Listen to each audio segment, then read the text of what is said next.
So I just like to say that Amandla is right. The bigots started hating The Acolyte when the show was just a concept. And when shows with even just an inkling of diversity come out, these bigots try to hide their bigotry behind statements like, oh, well, the show just wasn't good. When a black person is cast in a movie or a show, all of a sudden the bigots become expert lorists. Like, you'd think they were the authors or showrunners of the franchises themselves. Like, when queer people, brown people are cast, all of a sudden, right, we can have telepathy or magical space witches existing in the franchise or whatever. But suddenly, dark skin can't exist in the make-believe fantasy world that these fan bros are up in arms about. Now, suddenly, these bigots become miraculously concerned about the kind of plot holes and plot armor that they did not care about when it came to the white male protagonists of the very same universe. These bigots worship nostalgia and hate new stories involving new faces. That's why some of these fan bases won't ever evolve unless the decision makers and showrunners ignore these bigots and their archaic mindsets.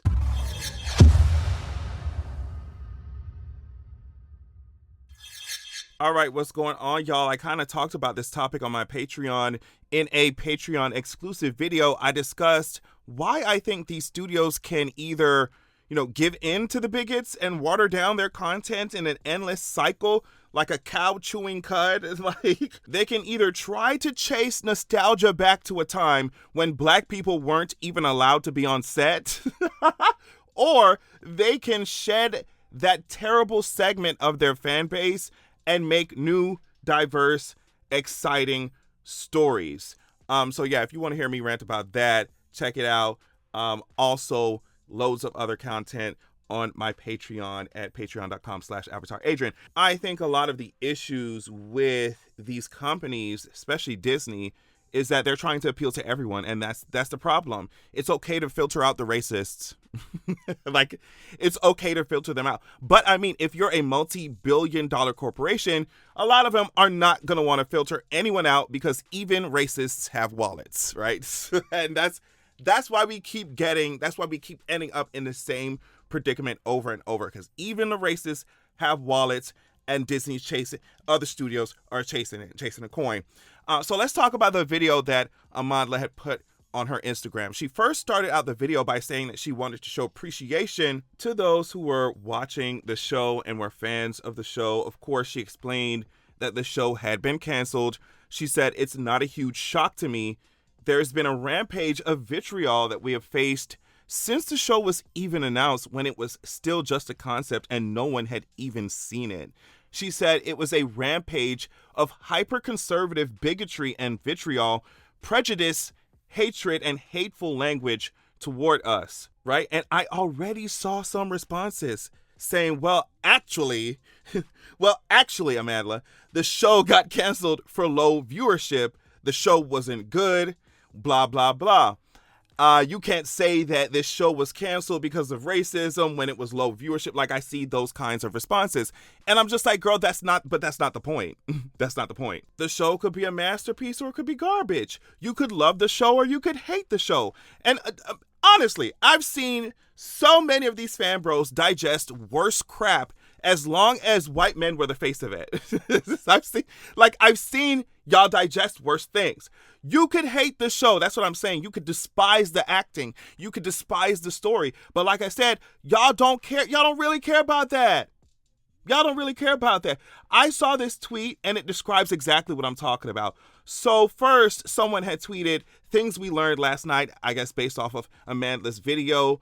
Amandla is a R word. Amandla is a fake victim. Amanda is an addict. Like, this is how the fan bros, the bigoted fan bros, are reacting. And then someone else responded and said, Acolyte haters are always like, we aren't racist and sexist. We actually have valid complaints with the show. And then turn around and post something like this. That's exactly what I'm saying. So to pretend that the vitriol is for any other reason than that y'all simply hate to see diversity on the screen is so laughable. Like, it's so laughable. And okay, y'all bringing up low viewership, that's fine. Shows get canceled every day because of low viewership. But even with all of that said, Amandla's point still stands. Bigots were loud about this show, and we all know why. Like, come on, they told us why.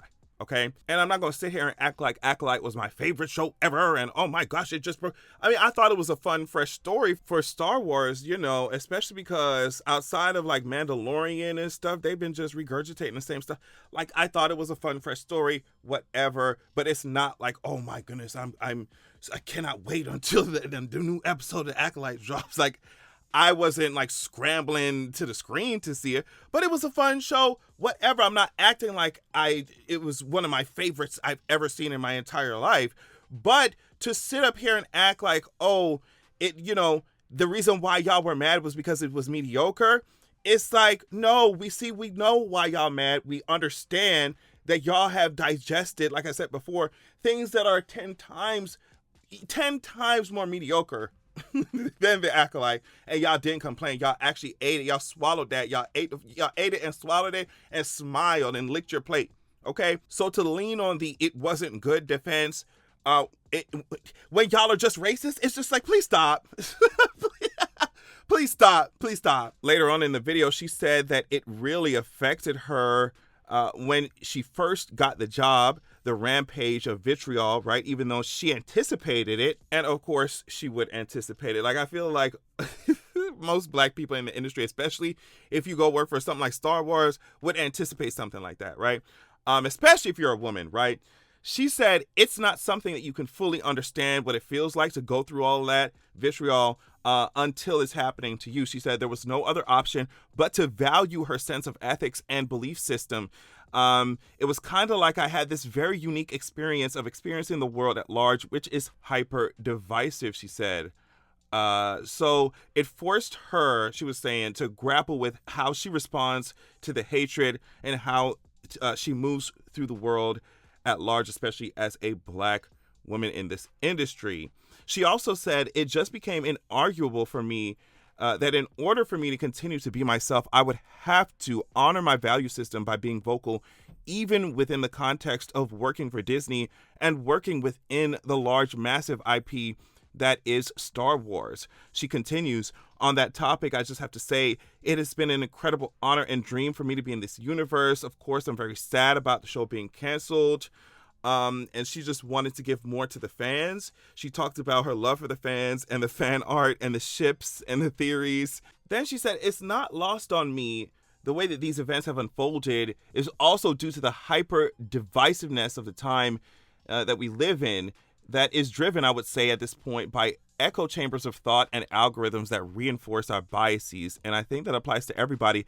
But I think that in a particular sect of people, wink, wink, it manifests as a lot of fear for what is changing, a lot of hatred for anything that is other. And people are still going to find issues with what she says. And like I said, they're going to bring up, oh, well, I didn't like the show. And it's just like, okay, y'all could say I didn't like the show or the show wasn't good without all the extra stuff. But what it really comes down to, as we all have noticed, if you are Black or queer or Black and queer, and you're a sci-fi fan, fantasy fan, what we have noticed is that a lot of these fan bros are nostalgic. Like I said, they're nostalgic for a time when they would not see any Black faces on their screens, in their cast for their favorite sci-fi fantasy shows.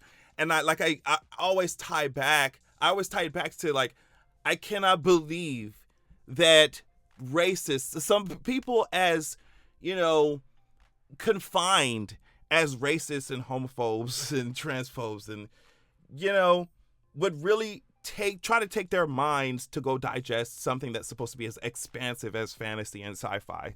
It's like, oh my goodness, you all don't want to see any, like Amandla says, others in your cast, in your books, in your TV shows, whatever it is, movies, whatever it is, you don't want to. And you have the nerve to try and participate in, to try and dissect like these genres that are supposed to be like transcending, you know, bringing humans together and even transcending the human, like, experience. It's just so boring. We're so bored at this point. But yeah, I would love to know what y'all think about this. The responses, of course, have been ranging from supportive to, oh my goodness, Amandla's mad and complaining online. And, you know, and I'm just like, she really wasn't mad in that video. She was just like, I knew y'all were going to, I knew it was going to come to this. And y'all were hating the show before before it even was a concept because of the faces you saw on it, like because of the diversity you see in it. And that's really just it. That's it. But yeah, thank y'all so much for watching. Make sure you check out my Patreon at patreon.com/AvatarAdrian, and I will check y'all out later. Peace. All right, y'all, make sure that you're going to www.Zeraxia.com. When you join the wait list there on the site, you will be the first to be notified when I drop my sequel. Also, you'll immediately get chapter 1 of my upcoming sequel of the upcoming book sent to your email as a PDF. So check that out. Also, this is a different excerpt from my upcoming book. So you definitely want to pause to read if you're trying to get your life. Keep in mind that this upcoming book, this sequel, is following up the first book that is already released called Zeraxia, Wrath of the God King. I released it a few years ago.